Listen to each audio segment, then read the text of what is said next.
Now, up next, we have lightclients. Lightclients, otherwise known as Matt Garnett, IRL, is a member of Quilt, a group focused on applied research relating to the Ethereum protocol. He is actively involved in the Ethereum governance and specification bodies.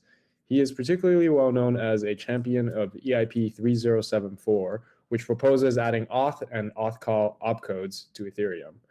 This is lightclient's second time joining us for a ChainSafe event, the first being the Ethereum Developers Meetup for Toronto a couple of months back. So thank you, Matt, for always supporting ChainSafe events and for participating in CSCON1.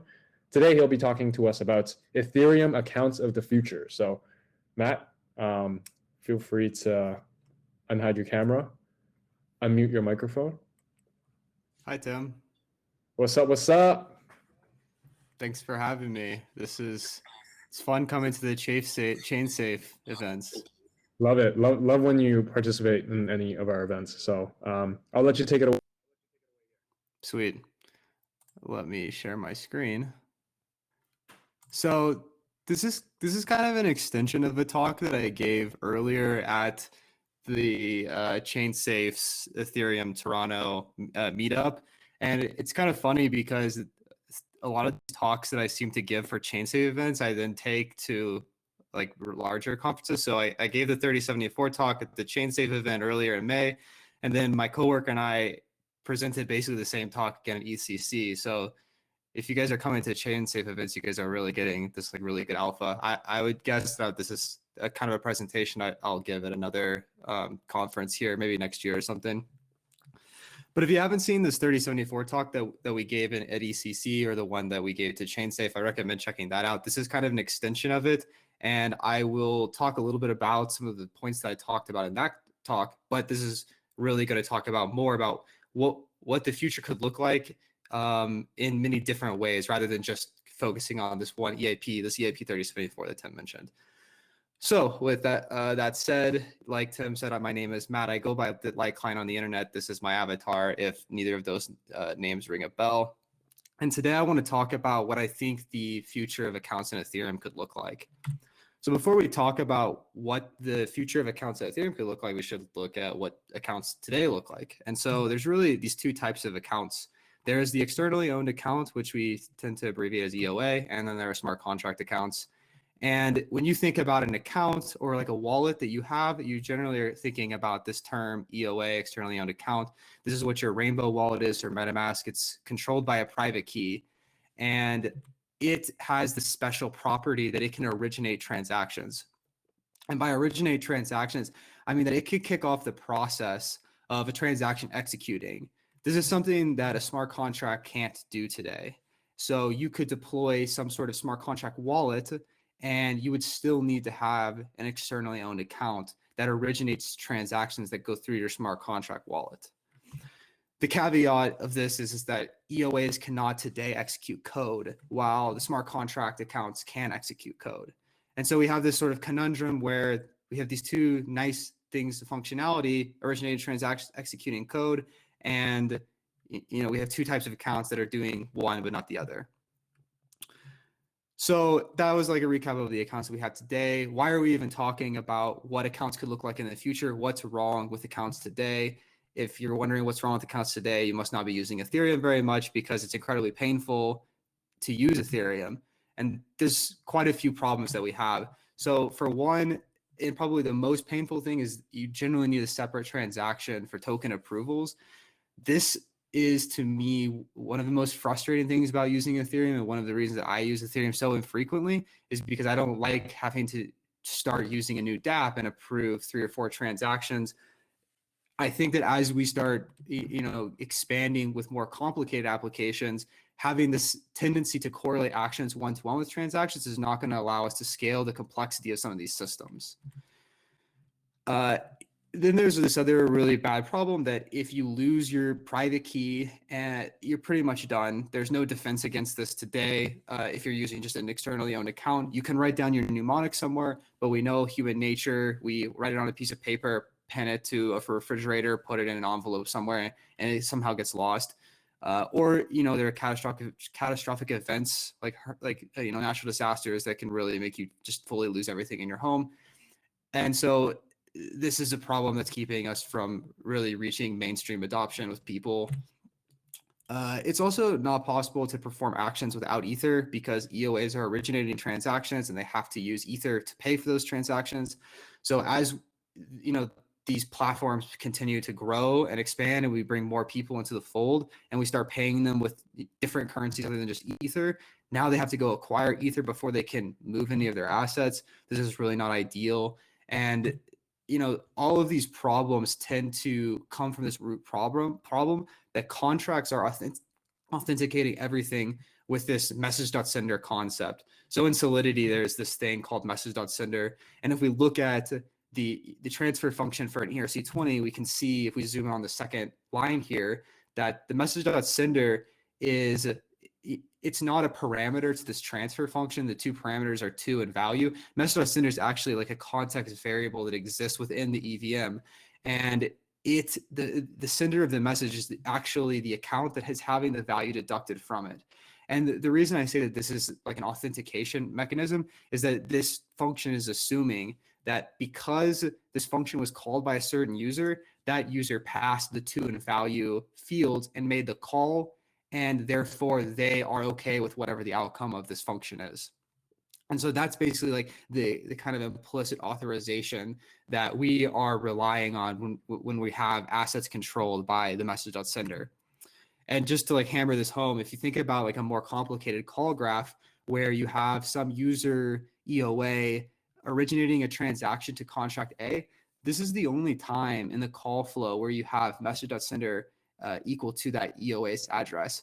Other than that, as you start training calls, contract A becomes the message.sender, contract B becomes the message.sender, and this makes it impossible to chain commands, chain actions together that rely on this message.sender, because this is the only time where the EOA's address is equal to that.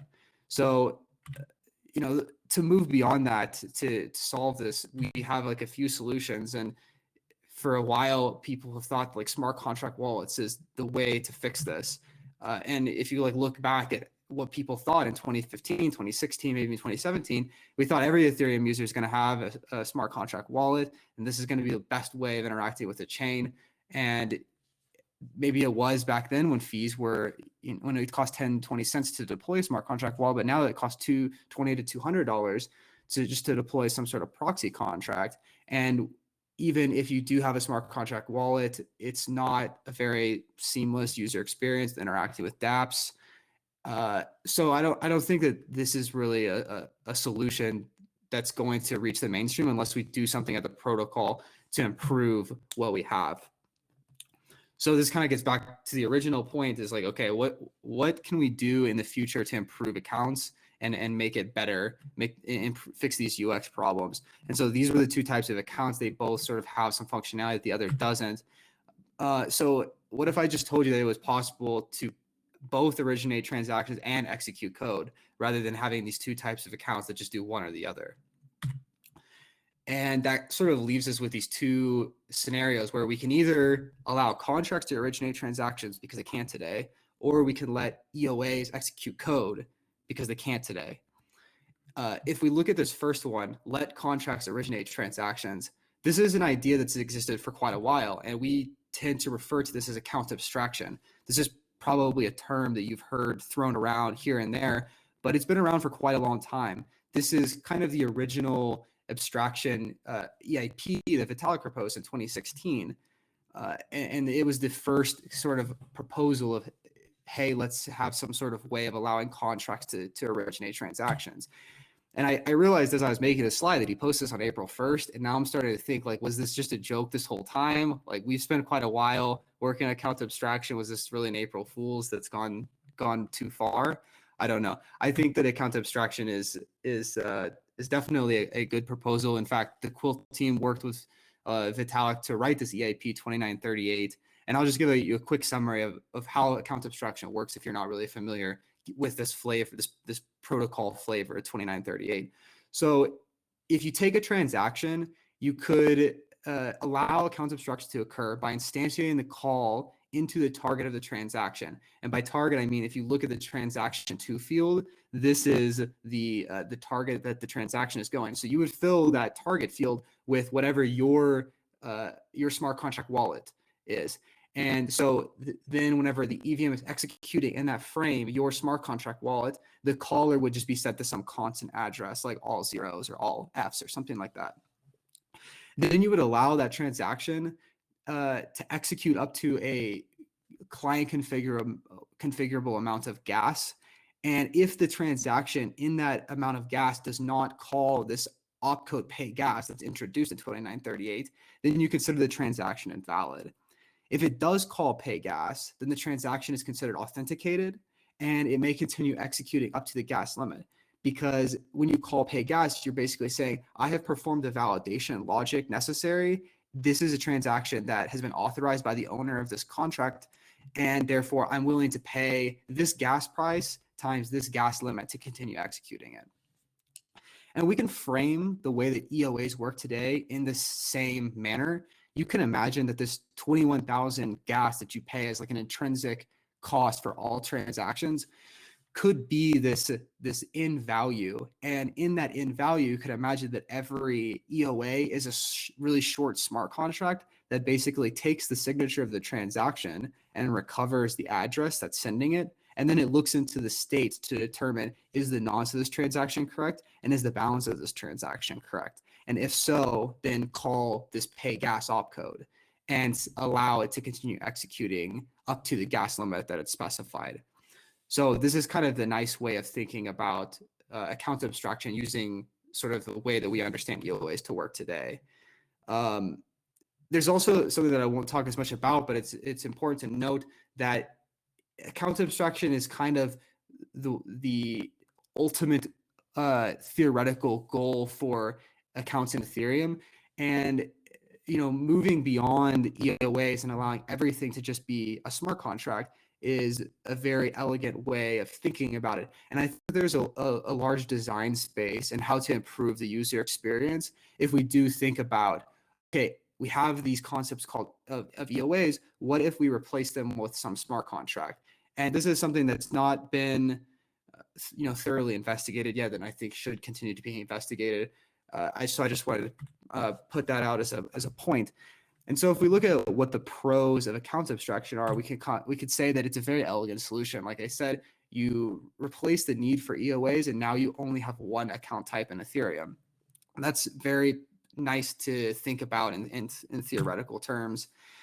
It's also gas efficient to use compared to a lot of different solutions. Like there is an EIP, I think it's 4337. This is account abstraction, but without a protocol change. It's just an ERC, and it has a lot of indirection of calls, calling into other contracts, calling into other contracts, and passing around the data through all those calls and just instantiating those calls is not as gas efficient as this account abstraction, where you just go directly to the wallet and you let it start executing.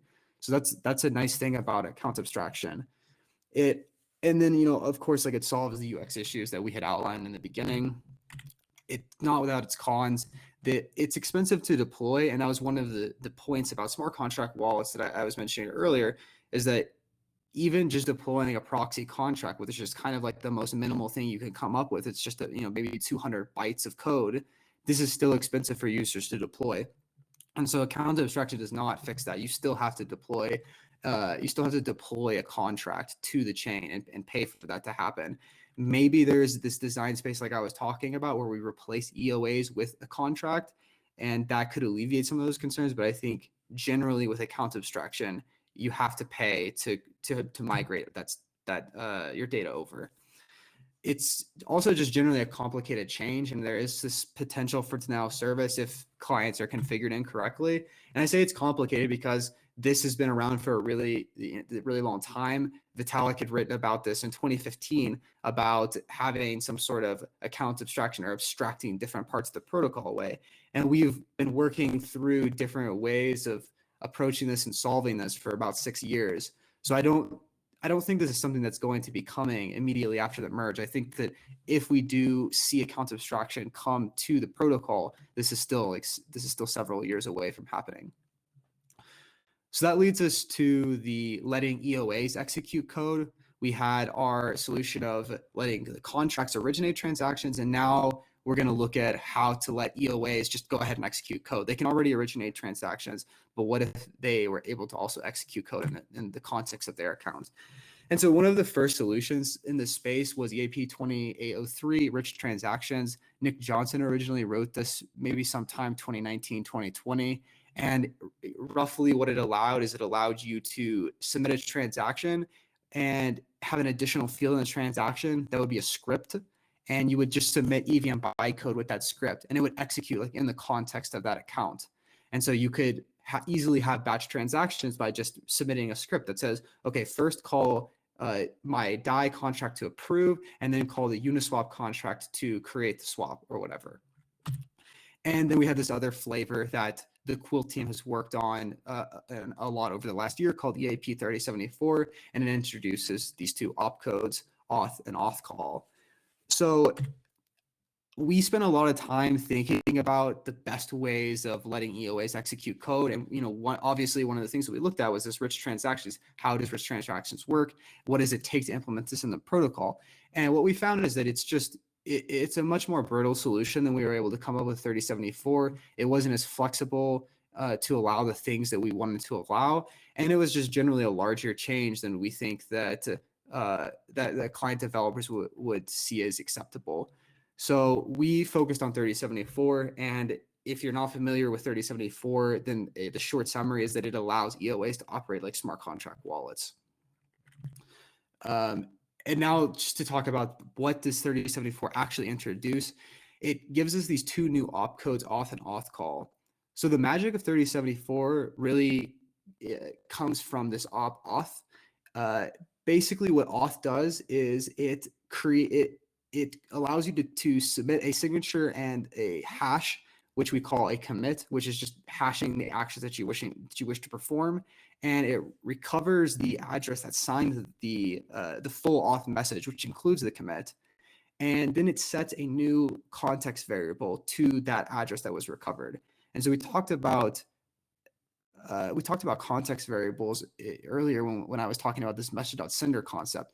So now we have a new one that would basically say this address is authorized in this frame of execution to be called as, and that's what AUTHCALL does. So AUTHCALL replaces the message.sender in the call with the address that's in that context, that authorized context variable. So it's almost exactly like the way the call opcode works today, except instead of message.sender being the contract that is using the op, it's actually that address that's been recovered and set as the authorized context variable.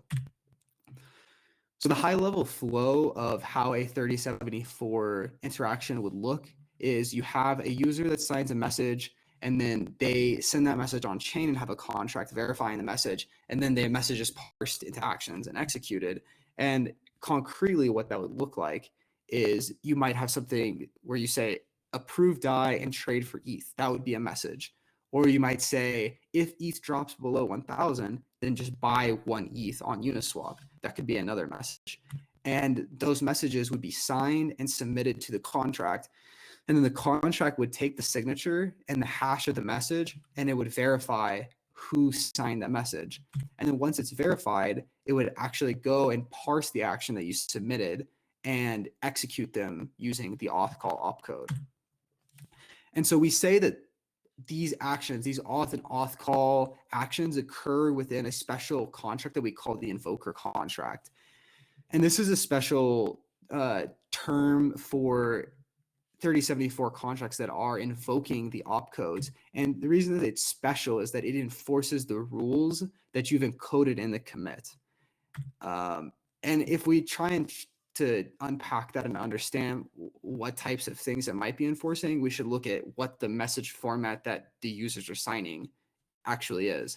And so that's it right here. It's this type byte invoker address commit. And the type byte is a discriminator that makes it so that you don't have any sort of conflict with maybe an EIP 155 signed message or a signed 2718 transaction that creates its own field of available things to sign. And then you also have a discriminator, this invoker address, which says this auth message is only valid in the context of this invoker. And that avoids the situation where you just submit a transaction on chain and then somebody else takes it and sends it to a malicious invoker. So those are the two things that are like relatively fixed. And then you have your commit that's very arbitrary. It can be any kind of data that you want. It's just a 32 byte value. And so for a really simple 3074 auth message, you might have a commit that is the nonce and the to and the gas and the call data, just basic information on how to execute a transaction. But you could also have something more complicated, like a multi-call, having all of these different calls rolled up into a single commit hash. If we zoom out and look, what is the full end-to-end execution of a 3074 message, then it would look something sort of like this. I didn't talk a lot about how a sponsor might come into play here, but you can see like if I don't have ETH and I want to pay for my transaction with DAI, I could sign an auth message and send it to the sponsor. They could decide to accept or reject it.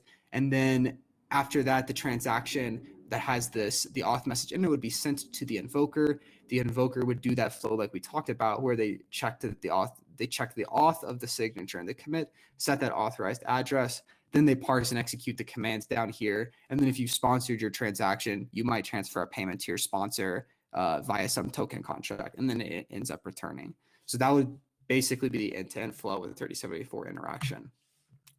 So the thing to take away from 3074 is that it solves all of these UX problems that we talked about for all users, and it does it at no cost to them. And I think that the last part, at no cost to them, is very important because, like we said, having to deploy a proxy contract, it's never going to be free to deploy a contract. And I think that's always going to create this chasm that's difficult for mainstream users to cross. So just to close out the 3074 portion, we'll look at the pros. It's a pretty simple EVM change. My coworker Ansgar was able to implement the entire change in an hour workshop that we did in Paris a few months ago. And he wanted me to emphasize that it was the time that's impressive, not the person. So it was impressive that he was able to do it in 1 hour, not that he was able to do it. All users immediately benefit from 3074. It's not like smart contract wallets where you have to deploy a contract wallet and migrate your assets. You could just start using it immediately just as is. And I think that the really cool thing is that it creates a Schelling point for contract wallet functionality. Rather than having to have all of the smart contract wallet teams decide upon what the standards for smart contract wallets are going to be, it just takes one really great invoker to exist for for wallet providers to start using that as the way that they send batch transactions. So as soon as MetaMask and Rainbow jump onto that, this is a strong Schelling point for things like Web3.js and Ethers to start saying, okay, we should support that kind of functionality natively and allow dApp developers to use it. And of course, it solves the UX issues that we talked about. It's also not without its cons. Generally, invokers are difficult to write for a lot of reasons. I recommend listening to our talk from ECC about 3074. We do go into more detail about that. Ether may not be transferable. There's like really good reasons why this may not be the case. We're still working on maybe resolving this, but I recommend checking out the Ethereum Magicians thread on 3074 to see the discussion about why this is the case. It breaks some flash loan protections. These are really weak forms of protection. I don't recommend anybody relying on this to protect your smart contracts from flash loans. But if you do message.sender equal tx.origin, it would potentially break that if you're using that to make sure that a flash loan is not coming. Okay, these were basically the two different ways of improving the accounts in Ethereum. And I think it's really important to point out that these are not at odds with each other, even though it may seem that they're going in separate directions. I think that they can very much live in harmony together. And I actually wrote this post recently about validation-focused smart contract wallets. And I think it's important if we start thinking about wallets and synthesizing, like, what is the most core piece of what a wallet is? And I think that validation is that core piece because every wallet validates differently, whether it's, the owner of this account is this address. And so that should be what is recovered for a signature, or maybe the owner of this account is a multi-signature of many different accounts. And so that's the key piece. The machinery that executes transactions, like whether it's batching or whether it's a deadline, that transaction is only valid up until this point. These are things that all wallets can share. The same code path should be executed. And so if we focus on just validation, I think that we can allow both account abstraction and things like 3074 to exist together in harmony. And so if we just look at what would this look like if we did have 3074 and we wanted to do account abstraction, we have the same flow that we just did with 3074, but we get rid of this middle part where we are just taking auth and recovering the address from the signature.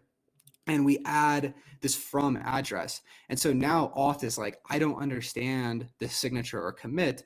I'll just call this address that you've given to me, this from address. I'll call into it and I'll let it determine if that signature and commit is valid. And if it's valid, then I'll just allow this contract to make auth calls as that user.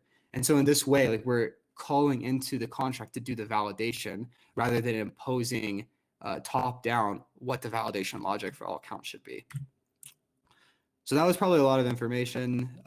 If you want to ask me questions directly on Twitter, feel free to @lightclients, but I can also take some questions if we have time here. Hey man, thank you so much for that talk. Exciting work coming from you and your team on 3074 and all that jazz. So we do have some questions from the audience, and if you could answer some of them, that'd be great. First question from Anonymous with one upvote. How do you see smart contract wallets evolving in a multi-chain world? Yeah, this is one of the things that I really like about 3074. Of course, like when you say multi-chain world, I am going to like specifically focus on EVM compatible chains because I think that there's like this huge design space of what you could possibly do if you had EVM and non-EVM chains being compatible. So if you imagine like what are smart contract wallets going to look like with this multi-EVM compatible chain world, then I really like the 3074 approach where you just have to any party could deploy one invoker to those different chains, and now all of the users can use the same functionality that they're using on the other chains. And this to me solves a really important problem that I don't like about the way we're going right now with smart contract wallets. I don't want to have to deploy my smart contract wallet to Optimism and then Arbitrum, and then I withdraw to mainnet, and all of a sudden, all of the UX that I'm used to on those layer 2s is completely gone. And so that's why I think we should really think hard about how to allow users to seamlessly move across. And I think that 3074 is a potential path for doing that. Next question from Anonymous with 2 upvotes. Are there any notable security risks with having externally owned accounts being able to operate as smart contracts? There's a lot of discussion about concerns with 3074 and the kinds of security implications. I'm a pretty strong opponent against these kinds of arguments. And I'll say what the argument is, and people can make their own decision. But basically, the argument is that if you were to have some sort of malicious wallet, like if MetaMask decided they were going to go rogue, they could force you to accidentally sign one message and remove all of your assets from your account. This sounds really concerning, but I think that this is like really missing the full point of blockchains and missing the point of like the trust assumptions you make. MetaMask already has full access to your key. The fact that we don't have batch transactions yet is just where we are at in the current timeline of Ethereum. I don't see a world where we go to where we don't have batch transactions. So it's like, okay, we're going to have batch transactions. MetaMask has your key. At some point, MetaMask could send an update that takes all of your assets in one transaction. So 3074 isn't special in that sense. And then we just like also have these people who let's see. There's one other security implication people had. It's escaping me right now. If I remember it, then I'll bring it back up on the question. Thanks a lot there. Next question is, what is attraction of, and I'm going to assume this is abstracted accounts. So what is the attraction of abstracted accounts as an ERC20 if it's gas inefficient? Like, what are the pros of that versus having it implemented at the protocol level? So, I mean, the pros of having to implement at the protocol level is it's just a much simpler implementation versus what has been proposed with 4337. The implementation of 4337 is, I don't want to say brittle, but it's just a lot more complex with the flows of the way the calls happen and having to shuttle information between call frame and call frame. Having it at the protocol level just makes it a much more native experience. You're able to deploy a smart contract wallet and then just immediately take advantage of it rather than having to rely on these third-party providers. And like an important thing to note about 4337 is it like generally relies that there is this relayer network that's willing to relay your transactions. And so anytime you have this assumption that there is a relayer network and the relayer network is smaller than the number of nodes on the Ethereum network, then you kind of have a different security assumption that you're, a liveness assumption that you're going to be able to get your transaction onto mainnet. And last question, when EIP 3074 Moon brackets mainnet? I think this is where you're supposed to say soon TM. Yeah, we've been saying a lot of. Realistically, I think the next feature fork that we're going to have is probably going to be called Shanghai, and it's going to happen maybe sometime the end of next year after the merge. So that would be the target date for having something like 3074 go in, but those conversations will happen sometime, March to May next year. Lots of exciting things to look forward to for Ethereum, and especially when 3074 gets implemented, it'll be sick for the UX on Ethereum for sure. Matt, are we still on for skiing? Are we still on for skiing and snowboarding? Like in sometime 100%. Dope. I just learned how to not die in avalanches, so I'm pretty ready. Nice. We'll do some backcountry skiing then. Yeah. Let's do it. But yeah, dude, thank you so much for your time. I really, really appreciate it. We all do, I'm sure. And your talks are always so informational and educational. And yeah, like, as you can see in the chat box, yeah, people are excited. So thank you so much. Feel free to stick around. We got Robert Habermeyer and then Joe Lubin coming up next. So awesome. Thanks a lot for having me. This is an awesome event so far. Really cool platform. Thank you so much. Yeah. And yeah, happy to have you on again soon. Okay, bye.